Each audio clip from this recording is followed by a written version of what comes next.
Hello again, this is Rabbi Rosenstein with all of the updates of Mirz Hashem that you need to know about the whole procedure from right now all the way through Rosh Hashanah, Yom Kippur, and Sukkot. We're going to cover a number of things in this video.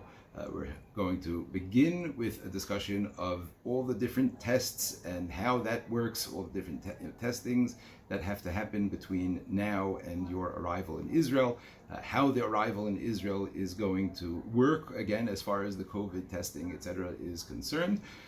And then, on a totally separate note, we're going to discuss Rosh Hashanah and Yom Kippur and Sukkot, what the options are, and it's something that people need to start thinking about now already in order to make sure that we are as best set up for the Chagim as we can be.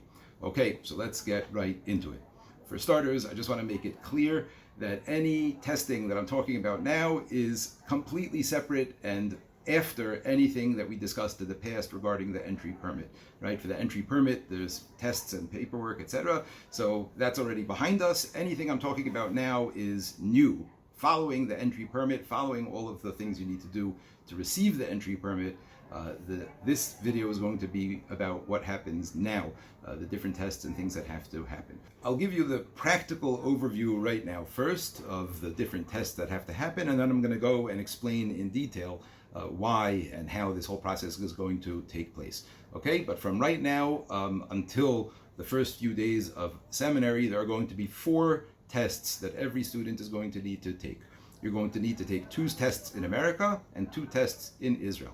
The first test is an antibody test. We would like all students, we're requiring all students to take an antibody test now, sometime between now and the time they fly, to establish whether that student is positive for antibodies or not.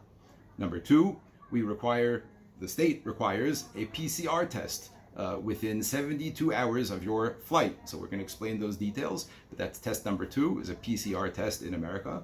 Upon arrival is going to be test number 3 at the airport. Before you go anywhere, you're going to take a test. You'll follow directions at the airport. We'll send you more information about that closer to the time, but that's test number 3, is a PCR test at the airport. And finally, test number 4 is an antibody test taken here in Israel. So those are the 4 tests: antibody test and PCR test in America, antibody test anytime between now and your flight, PCR test within 72 hours, and then upon arrival a PCR test, and then another antibody test. So now let's explain where this is all coming from and how this works. Okay. I want to first begin with the background about why these tests have to be performed, what each test is for, and how this all affects the students arriving directly. So let's start with the following. There is right now still a requirement for every person arriving in Israel to be in quarantine until they take an antibody test. The antibody test has to come back positive. That will show that the person either had a vaccine or that the person had COVID and is now what we call in Israel machlima, a person who is after having had the sickness. So a positive antibody test is required for a person to get out of quarantine. So that means that everybody who arrives in Israel, upon arrival right away, there's a PCR test. That's a test that takes place at the airport. However, and we'll talk about that in a minute. However, the antibody test is a separate test that every single person arriving from Chutz La'aretz has to take in order to get out of quarantine. And the law is that from the time a person lands in Israel, they are in quarantine in the location where they go from the airport. Every person has to travel from the airport and go straight to a home, and with the exception of leaving for the tests that are required, a person has to remain in quarantine in the location that they travel to from the airport until they get back a positive antibody test. Okay, so what this means practically is very important. For anybody arriving on August 23rd, Monday the 23rd, when the seminary opens, that's when the group flight is arriving and when a number of other groups of students are arriving together. So for those of you who are arriving together, we will have antibody testing for you in school the following morning. On Tuesday the 24th, we will be having antibody testing that's going to be paid for by you. You're going to be paying AIM for this test, but that test is going to hopefully come back with a positive result showing that you are positive for antibodies, and once we get that test result, you are going to be out of quarantine. However, until those results come in, all students who are coming and arriving at the school, coming from the airport straight to the school, are going to be here in quarantine. Obviously, we're set up for that. The staff is going to be allowed to come and go during those first couple of days, but that's for starters. Everybody who's arriving here should be prepared for a couple of days of quarantine until they get those test results back.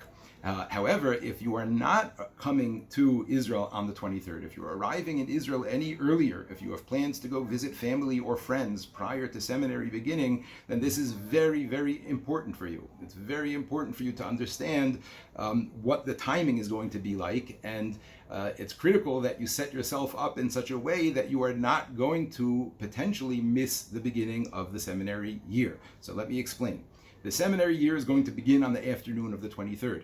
That's when, like we said, everybody will basically have arrived. All the people arriving on the group flights will have come here and be here together in the seminary, and we're going to welcome everybody together and begin the orientation. Like I said, you're going to be in quarantine. You're going to be sleeping here overnight. We're not going to be able to take you to the hotel the very first night like we usually do. However, everybody's going to be here and be in quarantine together. The next morning, Tuesday the 24th, orientation is going to continue. AIM is going to be here for the antibody testing, and we're going to have basically a regular orientation during that time. And we need that all the students are going to be here. Now, if your plan is to come to Israel earlier, if you are planning on visiting family or friends earlier, so you have to make sure that you are planning your trip in such a way that you know you are going to be out of quarantine by the afternoon of Monday, August 23rd. Okay, now I want to just explain what that means. Let's say you're arriving on Thursday and you're spending Shabbos at Savta's house in Haifa. So you land on Thursday, and Savta picks you up from the airport and brings you to the house. You already had a PCR test at the airport. Now on Thursday, with Savta, you're going to go and get an antibody test, either Thursday afternoon or Friday morning. This is something you're going to have to pay for, and we're going to show you which tests are going to be acceptable and required by the state in order to get you out of quarantine. However, you have to realize that with the exclusion of going out to get that test, the antibody test, until you get back your positive results, you are going to be in quarantine at Savta's house. Okay, that means you're not going to be allowed to leave. Legally, they can come and check up on you and call and visit. This is, what happens. So you are legally going to be required to be in quarantine. Now, that means if you do not get a positive result back by Monday the 23rd, you are going to be stuck at Savta's house and miss the beginning of the school year. Furthermore, if you don't get back a positive result, if for whatever reason your antibody test comes back negative, then you're going to have to do the full, either 10-day or 14-day, we don't know yet. You're going to have to do the full quarantine at Savta's house, and you're going to miss a significant chunk of the beginning of the seminary year. Okay? What that means is, if you are planning on coming to Israel early and spending time with family or friends, you have to make sure that you are setting yourself up in such a way that you are going to be able to get back a positive antibody test by Monday the 23rd. Now, the best way that you can guarantee that you'll be able to get a positive test is if you already have an antibody test in America from a reputable lab that shows that you have antibodies. And that's why we are going to be requiring everybody to be taking an antibody test before they leave America. Anytime between now and the time you leave, everybody in the school has to take an antibody test, and we have to see if you're going to come back positive or negative. For those of you who are coming to the seminary on the 23rd, we need to know if we need to be preparing for some long-term quarantines. There might be some students who are negative for antibodies, in which case we have to prepare for a 10 to 14-day quarantine for those students, which is going to run right up to Rosh Hashanah, potentially. And at the same time, we'd like to know of the rest of the students who are here, even though you will be in quarantine, even if you got a positive antibody test in America, and you're going to send us those positive results, you are still going to have to be in quarantine over here in the building until the Israeli positive antibody results come in from that test you're going to be taking on the 24th. So again, please keep that in mind. Everybody is going to be in quarantine, whether you arrive early or you arrive on time, at least for the first few days. However, this antibody test that we are requiring you to take now in advance is going to give us a huge heads up. It's going to give us a big advantage to know in advance who is going to be able to get out of quarantine right away and who is potentially going to be in a 10 to 14 day quarantine. And again, for those of you who are arriving early and planning on spending time at family and friends, it's critical that you know that you're going to come back with a positive antibody test. Otherwise, you're going to be, again, stuck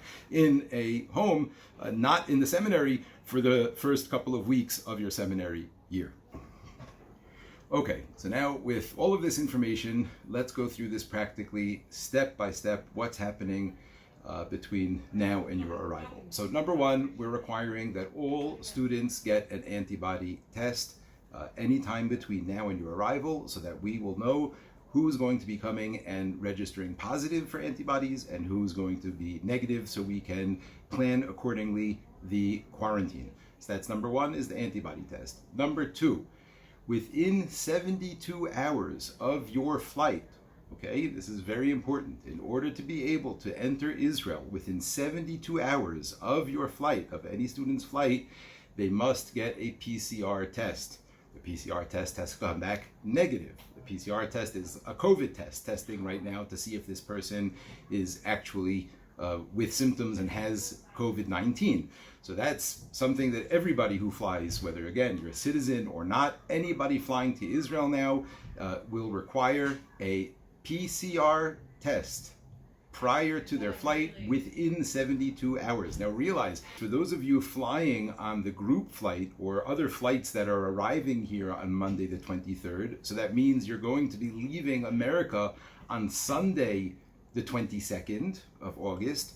So that means your PCR test has to be within 72 hours. That means going back to Friday, depending on where you're flying from. So, please make sure that this is something you have set up in advance and don't leave this for the last second. Every single traveler needs to come to the airport. You need to have this paper with you at the airport. We're going to send another video for all of the information you need at the airport, but every traveler needs to make sure that they have a negative PCR test that was taken within 72 hours of their flight. So please make sure that that's something that you have organized in advance. I would strongly encourage parents to network with each other and talk about times to set up and maybe create your own groups of testing, but every single person needs that PCR test in order to get onto that flight.